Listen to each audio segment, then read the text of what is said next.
Hi there everyone, it's Ryan Liberty, and in this video I'm going to answer what is victim blaming?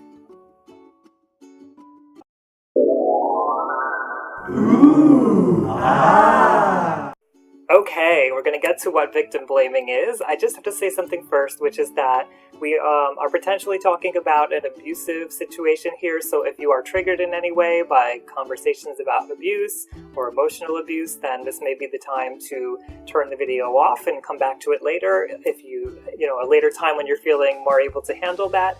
If you're not able to handle that, you don't have to watch the video, that's totally okay. Also, if we mention emotional abuse in this video, I always like to make a point that we all do things that are somewhat emotionally abusive. It's when they become a consistent pattern over time that they actually become emotional abuse. And if you are in an abusive situation right now, or you believe you are, please go and seek help and support. It is out there. Get friends, get family, get to a shelter, whatever it is you need to do, call a helpline. There are resources, and I just want to urge you to do that if you are in that kind of a situation. That out of the way, let's get into what is victim blaming. So I'm going to be sharing something a little bit later that I found surprising as I did my notes for this video, but you'll see me looking down at my notes here because I do research before these videos. So victim blaming, what is it? It's seeing somebody who is a victim as partially or fully responsible for whatever reason they were victimized. So I think the best way to kind of illustrate this is to just give some examples. So blaming somebody for being in a dangerous city after they were shot. If you weren't in that city, then you wouldn't have been shot. Telling somebody that they should not have gone to a party knowing that their ex who was abusive was going to be there, and that's probably why your ex abused you again, because you went to the party, you knew he was going to be there, you shouldn't have gone. Telling somebody that if they dressed more modestly then they wouldn't have been raped. Telling someone that they should expect to be taken advantage of if you're drinking. Telling someone that if they locked their front door they would not have been robbed. Telling someone that they should have made a more sensible choice. Telling somebody, when I say more sensible choice, or maybe saying like, I wouldn't have done that, I don't know why you did that, that kind of a thing. Telling somebody how to behave to avoid being the target of a crime, which is different than educating somebody on the things that make somebody more susceptible to a crime. That is education. Telling somebody, well, if you didn't do this, then you wouldn't have had that happen. It has a different tone, has a different connotation than educating somebody on, well, this is why people become targets of this kind of a crime, and this is what you can do differently to avoid it. Totally different tone, totally different way of approaching the topic. So one is victim blaming, one is education. Now, some reasons why somebody might decide to victim blame. I found this fascinating as I was doing research. If you're somebody who feels like you need to see the world as just, there's justice in the world, and that people deserve what happens to them, you may be more likely to blame a victim. The American dream may feed into this idea, because the American dream that we all have here in the USA is that anybody can make it. You work hard enough, then you will eventually get the rewards that you deserve. So if you believe in that idea, you may be more likely to blame somebody who is a victim of something for being a victim. Also, this inability to accept that bad things happen to good people. If you can't allow that concept into the way that you view the world, then you are more likely to blame people for why things happen to them.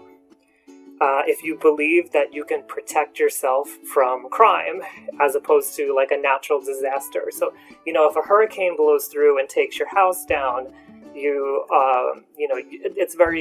we're more likely to believe like, well, we couldn't have prevented that. It's a hurricane. What were we going to do? But if somebody comes up to you on the street and holds you at knife point, somebody could say, well, if you were prepared, if you had something, a weapon on you to protect yourself, or if you didn't walk in that area, that neighborhood, then you didn't have to do that. So if you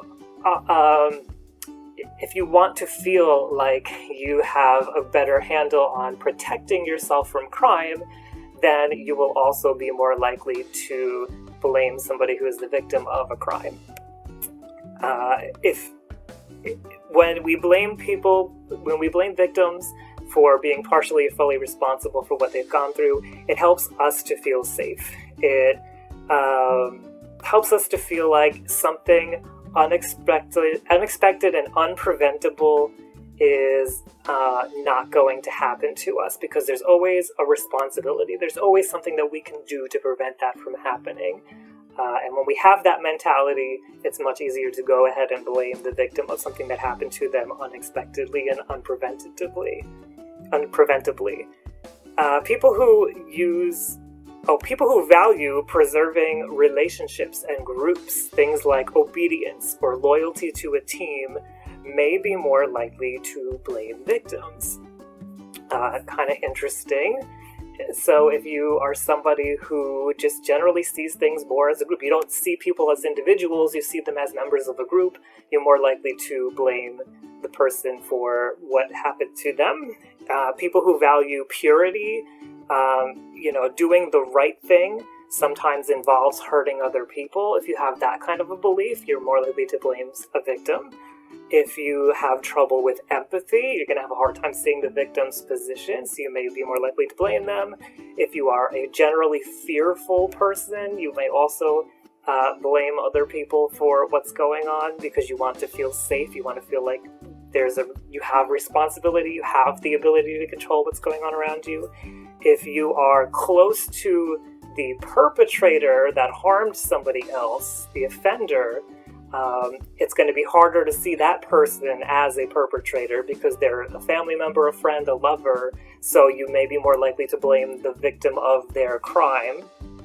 And finally, the thing that I found surprising was when you focus on the victim's experience and their story, the more you focus on that, then that increases victim blaming. So you would be better off focusing on the person who committed the crime and focusing on what they did.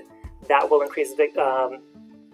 decrease victim blaming. So it's interesting because you would think hearing the victim's side of things might garner some sympathy. It might make somebody feel more compassionate for the victim, but the opposite is actually true. The more we hear about the victim, the more likely we are to blame the victim for what's going on. So when you are somebody who experiences victim blaming, what you're likely to feel in your body is anxiety symptoms. You may feel sweat, you get hot and cold flashes, tingling, shortness of breath, that kind of a thing. You're likely to be confused because here you were a victim of something and yet people are blaming you for having caused it. So you're in pain already, but people are kind of causing you more pain by blaming you.